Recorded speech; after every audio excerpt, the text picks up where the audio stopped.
So the question is, on a system with n CPUs and p processes, find the maximum and minimum number of processes in each of ready, blocked and running state.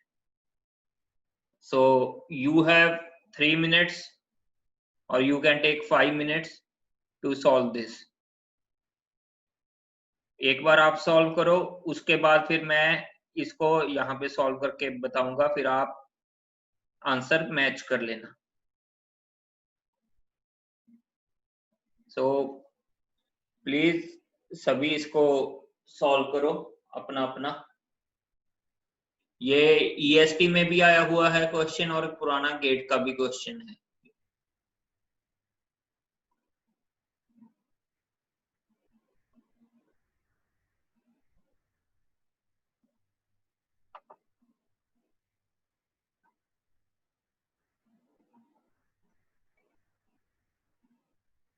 Yes जशन, ये correct है आपका minimum वाला।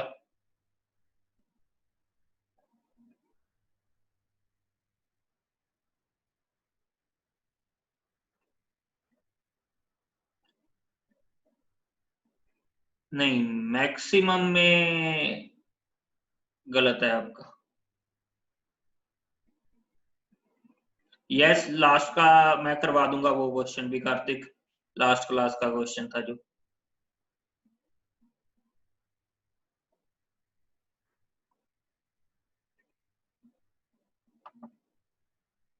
So let us solve. देखो पहले question की कोई भी आपके पास हो, क्वेश्चन की स्टेटमेंट बहुत जरूरी है कि आप लोगों ने ध्यान से उसको पढ़ा हो। तो क्वेश्चन की स्टेटमेंट क्या है कि हमारे पास कितने प्रोसेसर हैं। इन्होंने पहले ही बोल दिया कि n नंबर ऑफ सीपीयूज हैं और प्रोसेसेस कितने हैं, p। नंबर ऑफ प्रोसेसेस कितने हैं इज इक्वल टू p। अब यहां पर आपके पास इन्होंने पूछा क्या है कि find the maximum and minimum number of processes in each of ready, blocked and running states. तो सबसे पहले मैं मिनिमम की बात करता हूं।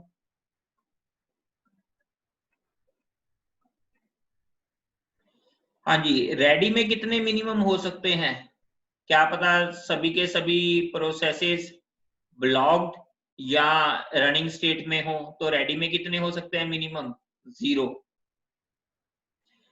रनिंग में कितने हो सकते हैं, क्या पता सभी के सभी प्रोसेसेस ब्लॉक्ड स्टेट में हो। तो क्या होगा, रनिंग में 0, क्योंकि ये पॉसिबिलिटी है ना कि सारे के सारे प्रोसेसेस ब्लॉक्ड स्टेट में हो, मतलब सभी के सभी प्रोसेसेस इनपुट आउटपुट के लिए गए हों, ये तो पॉसिबिलिटी है।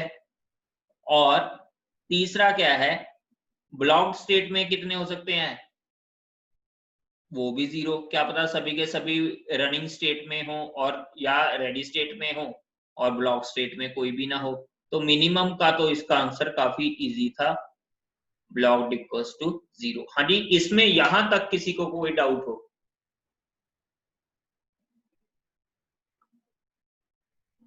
एनी डाउट, एनी डाउट के 0 0 0 क्यों आए। Yes, no doubt.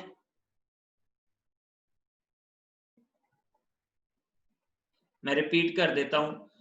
देखो सबसे पहले ये देखो कि रेडी स्टेट है जो आपकी, रेडी स्टेट में आपके मिनिमम नंबर ऑफ प्रोसेसेस कितने हो सकते हैं। ये पॉसिबिलिटी है कि हमारे पास n नंबर ऑफ सीपीयूज हैं और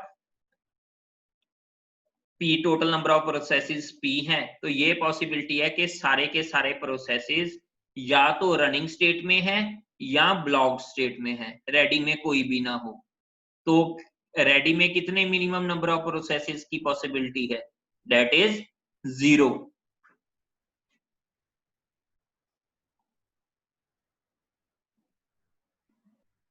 ठीक है, दैट इज 0। हाँ जी, डाउट पूछो अभी। इसमें किसी को डाउट के रेडी में मिनिमम नंबर ऑफ प्रोसेसेस 0 क्यों हो सकते हैं? क्लियर। अब ब्लॉक्ड में मिनिमम क्यों 0 है? ये भी पॉसिबिलिटी है कि सभी के सभी प्रोसेसेस आपके रनिंग स्टेट में हैं या कुछ ना कुछ टर्मिनेट हो गए हैं रनिंग करके, तो ब्लॉक्ड में कितने रहेंगे? 0। क्लियर। तो ब्लॉक्ड में कितने रहेंगे? 0। फिर minimum number of processes running state में कितने हो सकते हैं? Then again 0। सभी के सभी प्रोसेसेस ब्लॉक्ड स्टेट में हो तो क्या होगा? Number of processes running state में कितने होंगे? 0। हाँ जी, तीनों में 0 आंसर क्यों आया, ये इसमें किसी को डाउट हो?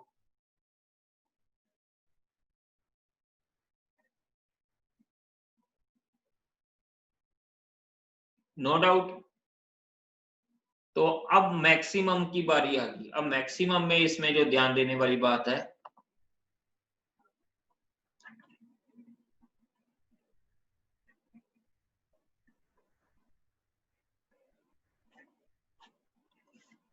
टोटल नंबर ऑफ प्रोसेसेस कितने हैं? P।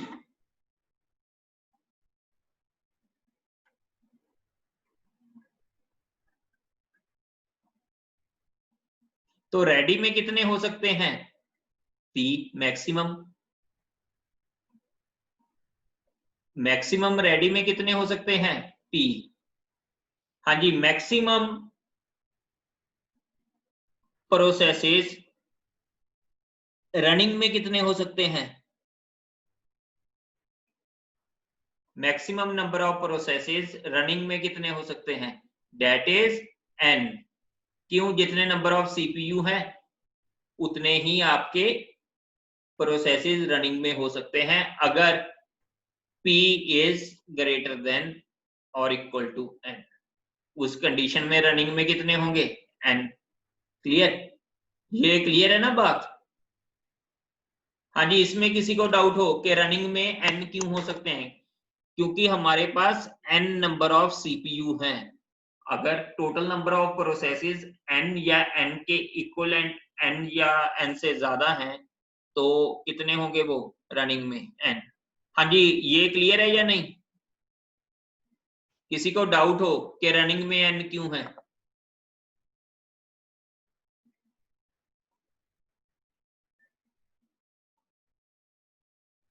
सीपीयू सिंगल कोर नहीं है।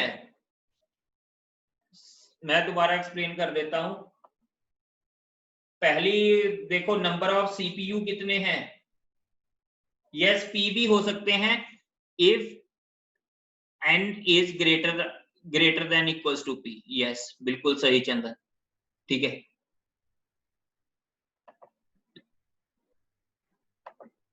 देखो इसमें देखो हमें क्वेश्चन में क्या दिया हुआ है कि n नंबर ऑफ सीपीयू हैं, तो यहां पर सिंगल कोर की बात ही नहीं है। क्लियर। सारे के सारे सीपीयू आपके, ये हमें बोल दिया गया है कि टोटल नंबर ऑफ सीपीयू कितने हैं? n। तो अब मैक्सिमम रेडी स्टेट में कितने हो सकते हैं प्रोसेसेस? जितने टोटल नंबर ऑफ प्रोसेसेस हैं उतने रेडी स्टेट में रह सकते हैं, दैट इज p। ब्लॉक्ड में कितने रह सकते हैं? जितने नंबर ऑफ प्रोसेसेस हैं, that is p। Running state में कितने रह सकते हैं? n if p is greater or equals to n और p if, हाँ जी, p के स्टेट में रहेंगे n is ग्रेटर और इक्वल्स टू p। तो आपके पास ये इसका आंसर है। हाँ जी, इसमें किसी को डाउट हो?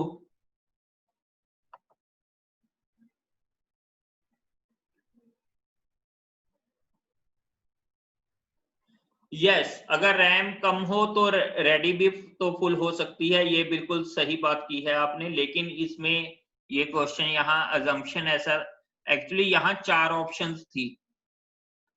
एक्चुअल क्वेश्चन में क्या था, यहाँ 4 ऑप्शन थी जिसमें एक को टिक करना था। सारे ब्लॉक्ड में कैसे आ गए?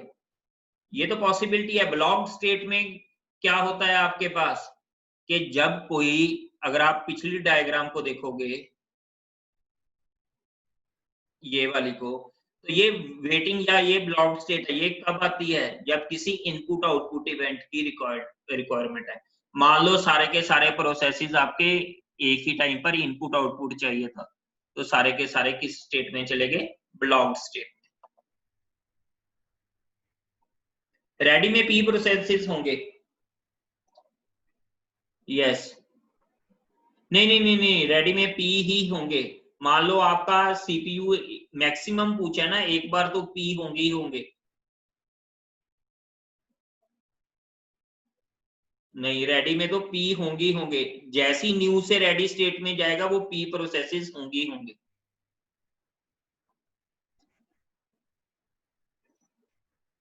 नहीं, मैक्सिमम के केस में इक्वल है। देखो, मैक्सिमम के केस में इक्वल हो सकते हैं चंदन, अगर रेडी और ब्लॉक स्टेट है।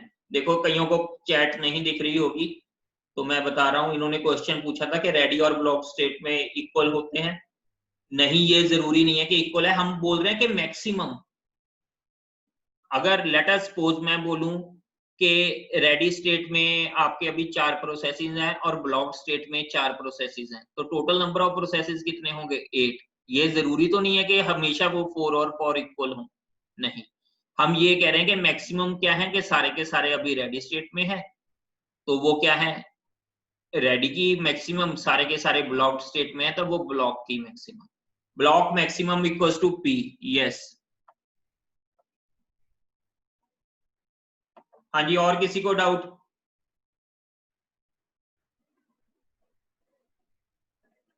अगर रनिंग 0 है तो सीधा न्यू से सीधा रनिंग क्यों नहीं हुआ? देखो, अगर रनिंग 0 है तो न्यू से रनिंग में कौन लेकर आएगा? आपका लॉन्ग टर्म शेड्यूलर, जो कि इतना फ्रीक्वेंटली कॉल नहीं होता। क्लियर? जो कि इतना फ्रीक्वेंटली कॉल नहीं होता। क्लियर? तो मे बी उसको कुछ सेकंड्स आपको लगे, क्योंकि हार्ड डिस्क से रैम में आने को थोड़ा टाइम लगता है। क्लियर?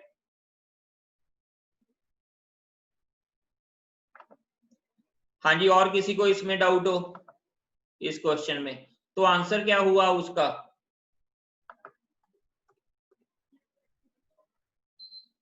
मिनिमम के केस में 0 0 0 और मैक्सिमम के केस में कितना होगा? पी पी एन और पी। एन और पी क्यों? अगर आपके पास number of CPU number of processes से ज्यादा है तो पी होगा, अगर नंबर ऑफ सीपीयू प्रोसेसेस से कम है तो एन होगा।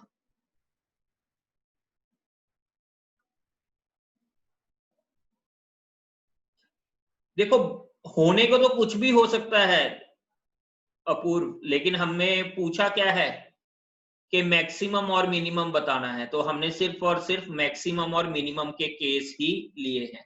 होने को तो देखो बीच की पॉसिबिलिटीज तो पॉसिबल है ही हैं, लेकिन हम क्वेश्चन में क्या पूछा गया कि मैक्सिमम कितने हैं और मिनिमम कितने हैं, तो हम उसको ही डिस्कस कर रहे हैं। क्लियर है ये? हाँ जी, और किसी को कोई डाउट हो? सो एक क्वेश्चन इसका आगे का करते हैं, फिर जो पिछले वाला क्वेश्चन था, जो जिसको डाउट था वो क्लियर कर लेंगे। हाँ जी, ये ऐसे को ऑप्शन है, the maximum number of processes that can be in ready state for a computer system with n CPU is। हाँ जी, कौन सी ऑप्शन होनी चाहिए?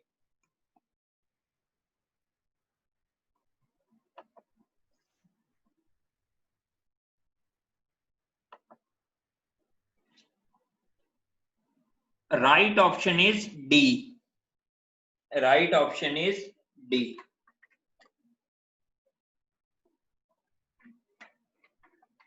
रेडी स्टेट का नंबर ऑफ सीपीयू से तो कोई लेना देना नहीं है, ठीक है?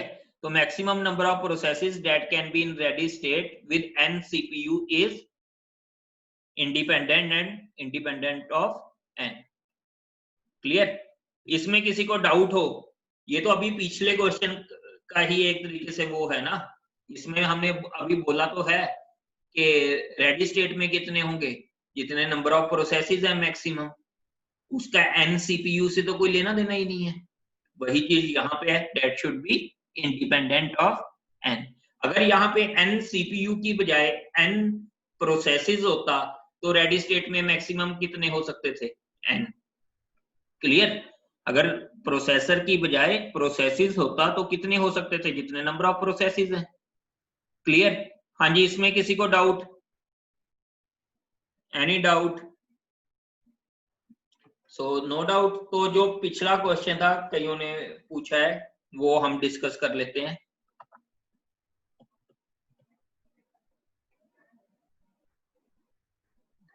हाँ जी, इसमें इस क्वेश्चन में क्या डाउट है भाई, वो कमेंट में लिखो जिस किसी को डाउट है। देखो इसमें पूछा गया है,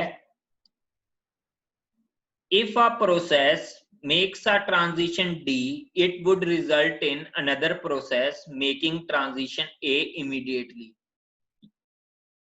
किसी प्रोसेस टर्मिनेट हो गया तो साथ ही साथ यहां स्टार्ट से रेडी होगा इमीडिएटली, ये जरूरी नहीं है, ये जरूरी नहीं है, क्योंकि ये लॉन्ग टर्म शेड्यूलर का काम है जो कि इतना फ्रीक्वेंटली नहीं होता। Clear? Second, a process P2 in blocked state can make transition E while another process P1 is in running state।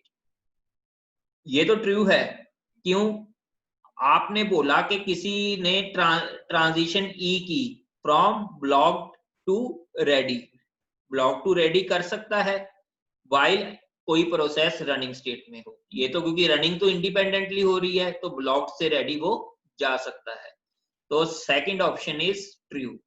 Now option third, the OS uses primitive scheduling. हाँ जी, primitive का मतलब क्या है कि अगर कोई प्रोसेसर को यूज करना चाहता है, मतलब उस पे एग्जीक्यूट होना चाहता है, लेकिन ऑपरेटिंग सिस्टम उसको प्रीम्प्ट कर रहा है, मतलब उसने फोर्सफुली वहां से उससे प्रोसेसर छीन लिया, तो उस तरह की शेड्यूलिंग को हम कहते हैं प्रीम्प्टिव शेड्यूलिंग। क्या यहाँ पे प्रीम्प्टिव शेड्यूलिंग हो रही है? बिल्कुल हो रही है। कहां से? ये फ्रॉम द ट्रांजैक्शन सी, ये कहां से कहां जा रहा है, रनिंग से रेडी में वो लेकर गया है इसे फोर्सफुली। तो ये तो आपकी फोर्थ ऑप्शन क्या है? देखो, OS यूजेस नॉन प्रीम्प्टिव शेड्यूलिंग, ये सही नहीं है, क्योंकि इसमें जो ट्रांजैक्शन सी है वो साफ साफ बता रही है कि इसमें प्रीम्प्टिव शेड्यूलिंग यूज हुई है। हाँ जी, किसी को डाउट?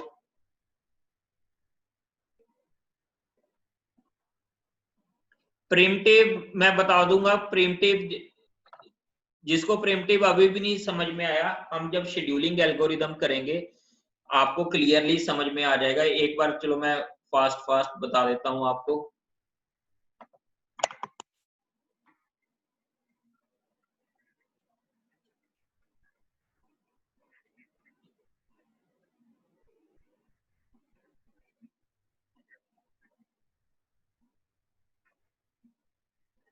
हाँ जी, इसके लिए अगर आपके पास क्वांटम टाइम 1 है तो टाइम शेयरिंग या राउंड रॉबिन एल्गोरिदम में कैसे बनेगा गैंट चार्ट, जो स्टार्टिंग में करवाया था आपसे।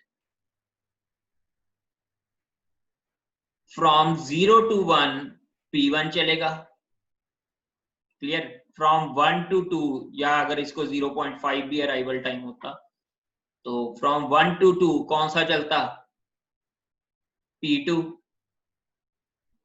इसका रिमेनिंग टाइम इतना रह गया। देन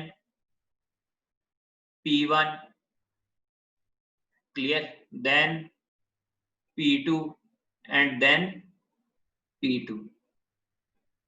ठीक है, अब P1 को देखो, at time unit 1 P1 processor पे एग्जीक्यूट हो रहा था, अभी उसको 1 यूनिट और चाहिए था और वो एग्जीक्यूट होना चाहता था, लेकिन OS ने क्या किया, इस प्रोसेस को प्रिम्प्ट कर दिया और P2 को ले आया। फिर एट टाइम यूनिट 2 प्रोसेस अभी भी P2 की पेंडिंग बची थी 3 यूनिट्स, लेकिन OS ने क्या किया, P2 को प्रीम्प्ट कर दिया और P1 को ले आया। तो इस प्रोसेस को हम बोलते हैं प्रीम्पशन, जहां पे OS आपका फोर्सफुली प्रोसेस को प्रीम्प्ट करे। हाँ जी, इसमें किसी को डाउट हो? और किसी को डाउट हो भी प्रीम्पशन में? क्लियर? सो हाँ जी, और किसी को इस क्वेश्चन में डाउट हो? हमने स्टेट्स के ऊपर 3 क्वेश्चन किए हैं, तो ये आपके 3 questions. No, preemptive is not basically time sharing. Preemptive के लिए आपके पास और भी एल्गोरिदम यूज होते हैं। देखो इन्होंने क्वेश्चन किया है कि preemptive is basically time sharing. No, preemptive क्या है कि ओएस ने फोर्सफुली किसी प्रोसेस से प्रोसेसर को छीन लिया। ठीक है, प्रोसेसर ने सॉरी ओएस ने फोर्सफुली किसी प्रोसेस से प्रोसेसर को छीन लिया, तो उसको हम प्रीम्पशन बोलते हैं। इसके बेस पे कई एल्गोरिदम्स हो सकते हैं। टाइम शेयरिंग भी या राउंड रॉबिन एल्गोरिदम भी सेम प्रीम्पशन यूज करता है। क्लियर? मान लो किसी प्रोसेस की प्रायोरिटी ज्यादा हो, तो वो भी आकर क्या करेगा? ऑपरेटिंग सिस्टम पहले उस प्रोसेस को देगा ऑपरेटिव। ठीक है, clear? Yes, time sharing is equal to round robin, ये सही है। वो आगे हम करेंगे। ठीक है, और किसी को भी कोई डाउट हो तो नेक्स्ट हम अभी आगे कर रहे हैं।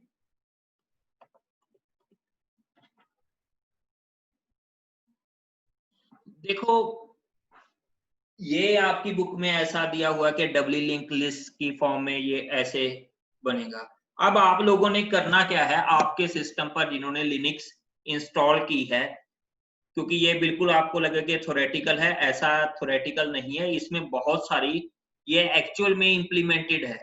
देखो अगर आप इसको देखोगे तो बेसिकली ये एक तरीके से पीसीबी की ये कंपोनेंट्स ही होगी ना, कि आपका प्रोसेस आईडी क्या है, स्टेट क्या है, ये क्या है। तो लिनक्स में ये कहां पर स्टोर होंगे? तो लिनक्स में ये स्टोर होते हैं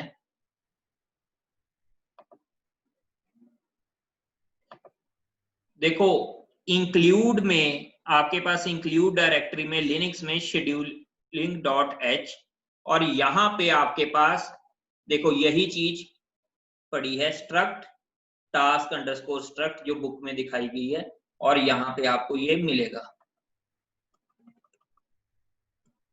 ठीक है, तो मेरे पास जो ऑपरेटिंग सिस्टम है लिनक्स का वो पुराना है और मैं एडमिन भी नहीं हूं, तो उस इसलिए उसमें थोड़ी सी प्रॉब्लम आ सकती है। मैं आपको दिखा देता हूं कि आपने कहां पर देखना है, लेकिन आपने कहां पर देखना है, आपको फाइल कहां पे मिलेगी जो देखना चाहते हैं।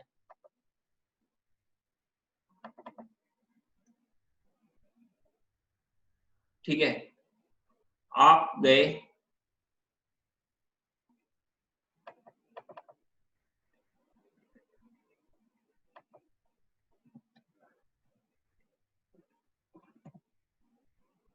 सॉरी इसको बाहर से सर्च करो।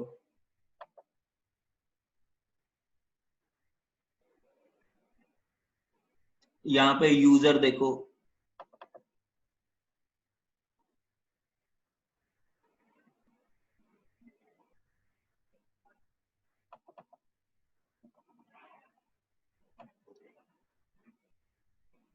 यहाँ पे देखो लिनक्स नाम का फोल्डर मिलेगा और उसमें scheduling.h देखना,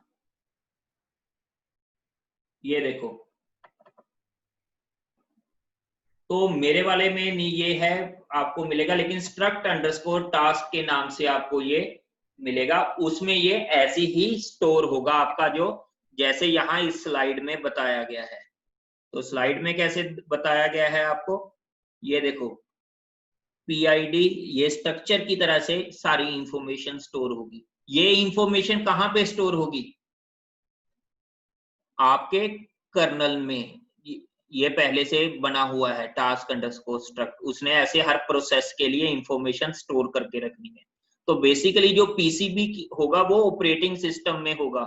मेमोरी में क्या होता है आपके पास, जो मैंने स्टार्टिंग में ही बताया था, रैम में कौन सा पोर्शन होगा जो प्रोसेस का जाता है, सीधा ये वाला रैम में है और ये वाला पीसीबी ऑपरेटिंग सिस्टम में। क्लियर?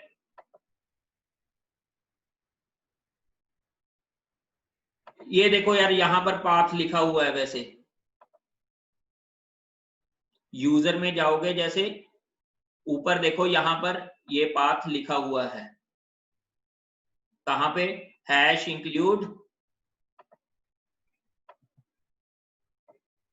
ठीक है, oh sorry, include Linux /scheduling.h। Clear?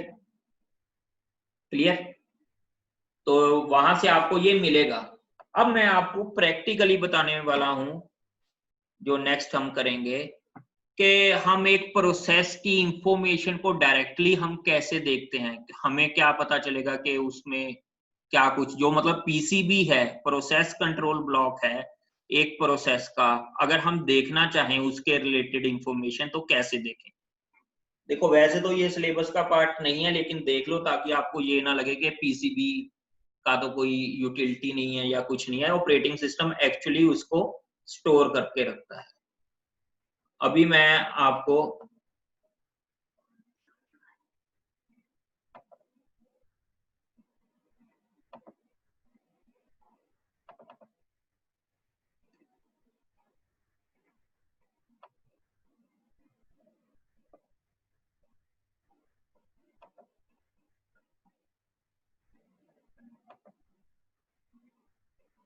नहीं, पीसीबी रैम में नहीं होगा भाई, पीसीबी रैम में नहीं होगा। पीसीबी तो बेसिकली आप का एक बार ऑपरेटिंग सिस्टम कहाँ पे है, हार्ड डिस्क में, तो हार्ड डिस्क में उसके रिलेटेड इंफॉर्मेशन है, तो ऑपरेटिंग सिस्टम को जो जो इंफॉर्मेशन चाहिए वो रैम में इंक्लूड करता है, बाकी को रखता है एक साइड में।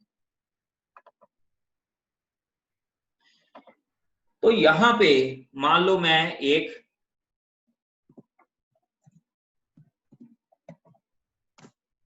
प्रोग्राम लिखते हैं हम, मैंने वैसे वो पहले से बनाकर रखा है, आपको बता देता हूँ।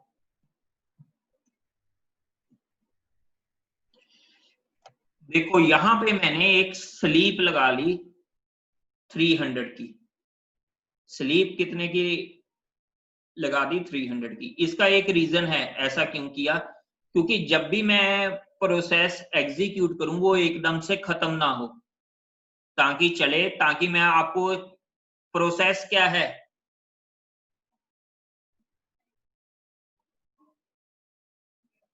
ठीक है।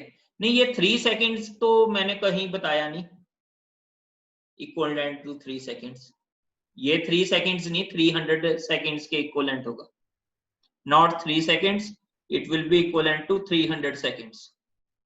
ये जो 300 है इसका मतलब ये है। क्लियर? तो यहां पर अब मैं इस प्रोसेस को एग्जीक्यूट करूंगा। ये स्लीप लगाया क्यों है, ताकि मेरे पास वो प्रोसेस बना रहे, वरना तो अगर प्रोसेस एग्जीक्यूट होकर टर्मिनेट ही हो गया तो उसका कोई यूज नहीं।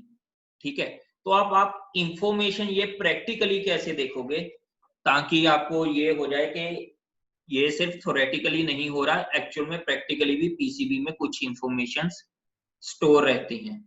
तो हम इसको देखते हैं। हमने ये प्रोग्राम बनाया हुआ है, अब मैं इस प्रोग्राम को कंपाइल कर रहा हूं, और a10.c -o, कोई भी नाम रख लिया इसका, लेट अस सपोज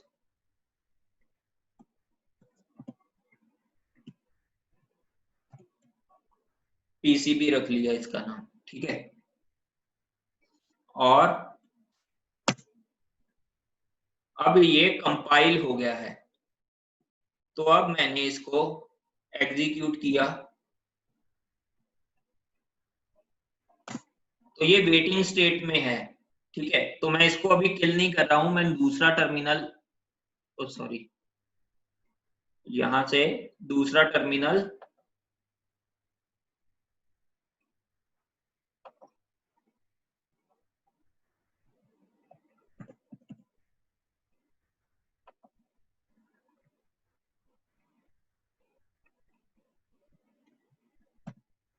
इसके शॉर्टकट क्या होता है न्यू टर्मिनल का?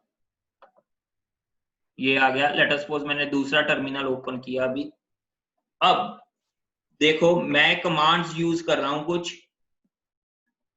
ps aux, ये क्या होती है कमांड, ये आपको बता दी जाएंगे। ps प्रोसेस रिलेटेड इंफॉर्मेशन के लिए होती है, aux ऑप्शंस एंड डिफरेंट, हम बाद में बात करेंगे, ठीक है। अब यहां पे मेरे पास आ गया, हमारे प्रोसेस का नाम क्या है, पीसीबी, ये रहा हमारा प्रोसेस। और इसकी देखो जो प्रोसेस आईडी है वो क्या है, 2993। तो अब इसके रिलेटेड जो इंफॉर्मेशन है वो हमारे पास ऑपरेटिंग सिस्टम ने स्टोर करके रखी होगी। तो मुझे थोड़ा सा जल्दी करना पड़ेगा क्योंकि इसको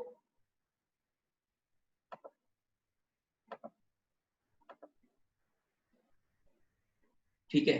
तो अब यहां पे PROC नाम का फोल्डर है, आपने उसको क्लिक किया तो यहां पे जो भी इसकी प्रोसेस आईडी क्या थी, 2993 थी। क्या थी इसकी प्रोसेस आईडी,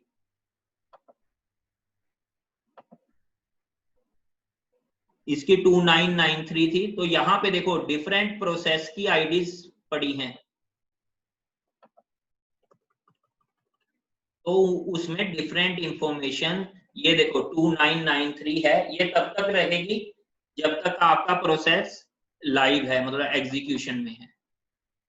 तो अब यहाँ पे देखो ये डिफरेंट फाइल्स हैं, ये सारी उसकी पीसीबी की इंफॉर्मेशन आपको बता रहा है।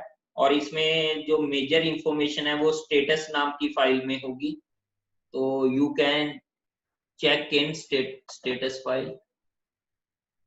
ये देखो नेम क्या है, यू मास्क नाम की कमांड है, आप पढ़ोगे। पीआईडी क्या है, पीपीआईडी क्या है, तो ये डिफरेंट मेमोरी मैनेजमेंट के लिए रिक्वायर्ड होती है।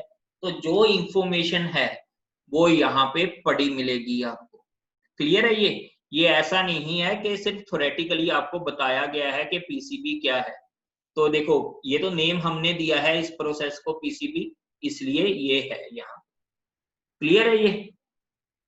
तो आपने प्रैक्टिकली जस्ट अभी देखा है कि हम इसकी इंफॉर्मेशन को कैसे एक्सेस कर सकते हैं।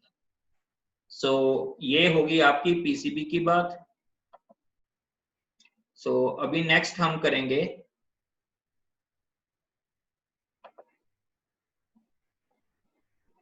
देखो जो पीसीबी है इसको हम बेसिकली क्या कहते हैं कि प्रोसेस का कॉन्टेक्स्ट है। कॉन्टेक्स्ट मींस कि सारी इंफॉर्मेशन प्रोसेस की यहां पर है, कॉन्टेक्स्ट है ये। कॉन्टेक्स्ट का मतलब क्या होता है, किसी के बारे में ज्यादा डिटेल में जानना, तो सारे का सारा कॉन्टेक्स्ट या उसका मतलब पीसीबी में है। तो अगर हम इसको कॉन्टेक्स्ट बोल रहे हैं तो अब यहां पर इस डायग्राम को ध्यान से समझो और आपको क्या पता चल रहा है इस डायग्राम से। इस डायग्राम का अगर आप मतलब देखोगे, सबसे पहले यहां पर ये वर्टिकली ये टाइमलाइन है एक तरीके से। तो सबसे पहले कौन सा प्रोसेस एग्जीक्यूट कर रहा था, पी नॉट। सबसे पहले कौन सा प्रोसेस एग्जीक्यूट कर रहा था, पी नॉट। मान लो उसका टाइम क्वांटम पूरा हो गया, या फिर कोई हायर प्रायोरिटी प्रोसेस आ गया P1, जिसकी वजह से ऑपरेटिंग सिस्टम को अब प्रोसेसर P0 से शिफ्ट करके P1 में देना पड़ेगा। P0 से शिफ्ट करके P1 में देना पड़ेगा।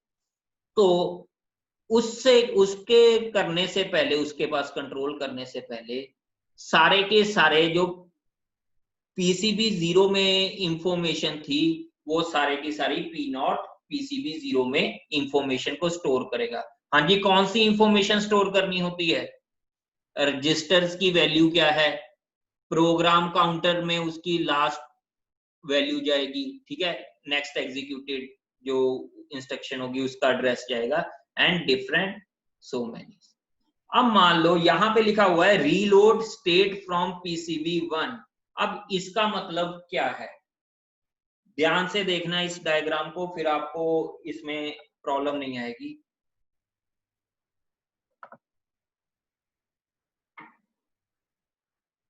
मान लो आपका राउंड रॉबिन एल्गोरिदम चल रहा है, या टाइम शेयरिंग जो बोल रहे हो आप। अब इसको आपने ये ऐसे समझना कि ये यहां से, ये वाले स्टेप से, थर्ड वाले स्टेप से, मतलब एट टाइम यूनिट 2 से ये यहां पर है। अब यहां से रिलेट करके इसको समझना। एट टाइम यूनिट 2 आपका कौन सा प्रोसेस एग्जीक्यूट हो रहा है?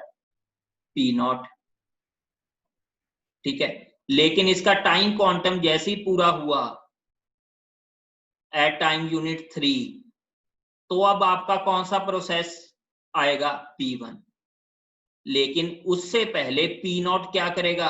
अपनी इंफॉर्मेशन स्टोर करेगा पीसीबी 0 में, जो इस प्रोसेस का कंट्रोल ब्लॉक था, और P1 रीलोड करेगा अपनी स्टेट्स को, पीसीबी 1 की को, तो वहीं से फिर वो स्टार्ट होगा। तो यहां पर रीलोडिंग का मतलब क्या है? जहां से ये P1 हटा था वहीं से वो स्टार्ट करेगा।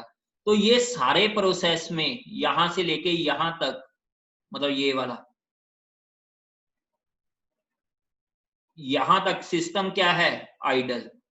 तो कोई भी कॉन्टेक्स्ट स्विच है, ये क्या है? Context switch.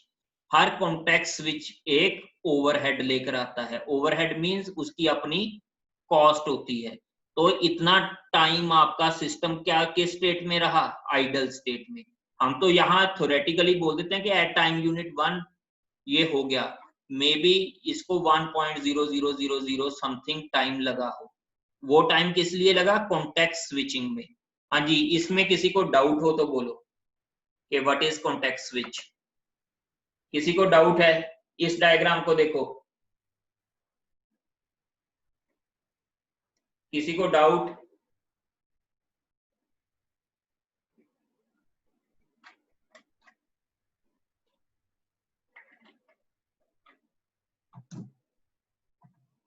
No doubt. देखो डायग्राम दोबारा देखो। पहले प्रोसेस P0 एग्जीक्यूट कर रहा था, अब बारी P1 की आ गई, तो क्या होगा? सेव स्टेट इनटू पीसीबी 0 और रीलोड स्टेट फ्रॉम पीसीबी 1। फिर इसने अपनी एग्जीक्यूशन की, और अगर राउंड रॉबिन एल्गोरिदम है या कोई और हायर प्रायोरिटी प्रोसेस आ गया, तो ये क्या करेगा? इसको कॉन्टेक्स्ट स्विच होना पड़ेगा, सेव स्टेट इनटू पीसीबी 1। तो ये डायग्राम किसको, कौन से एल्गोरिदम को डिपिक्ट कर रही है? ये तो राउंड रॉबिन को ही डिपिक्ट कर रही है। हाँ जी, इसमें किसी को डाउट हो? Any doubts?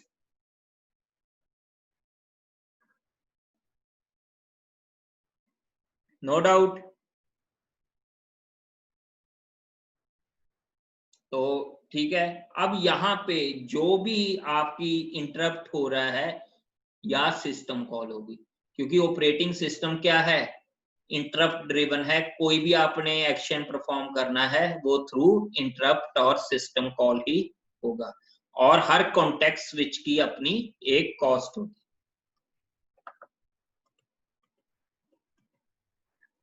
ये देखो थ्रेड्स आपको नेक्स्ट चैप्टर में पढ़ाया जाएगा। ये हमने कर लिया। तो अब हमारे पास टाइम है कम, तो देखो यहाँ पे इस डायग्राम को देख लो। क्या है, इन्होंने ये बताया हुआ कि आपके पास हर डिवाइस के कॉरस्पॉन्डिंग एक क्यू फॉर्म होगी जो कि रिक्वेस्ट उनके लेगी। अब multiple processes at a time आपके सिस्टम में हो सकते हैं, मल्टी प्रोग्रामिंग यही कहती है।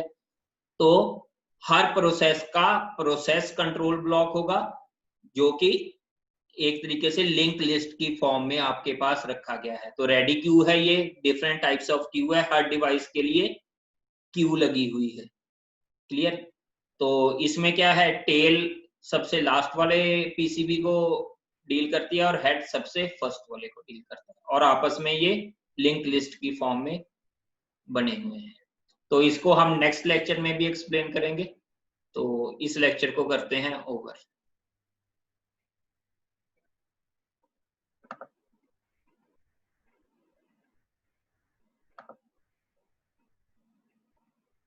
ग्राउंड इसलिए किया गया है, इसको आप ग्राउंड कह लो या कुछ भी, यहाँ पे एंड है, इसके आगे नहीं है, ये लास्ट एलिमेंट है लिंक लिस्ट का। क्लियर? यहाँ पे ग्राउंड आपको लग रहा है, ये इसका मतलब है नल। नल किसको रिप्रेजेंट करता है कि ये लिंक लिस्ट का लास्ट एलिमेंट है।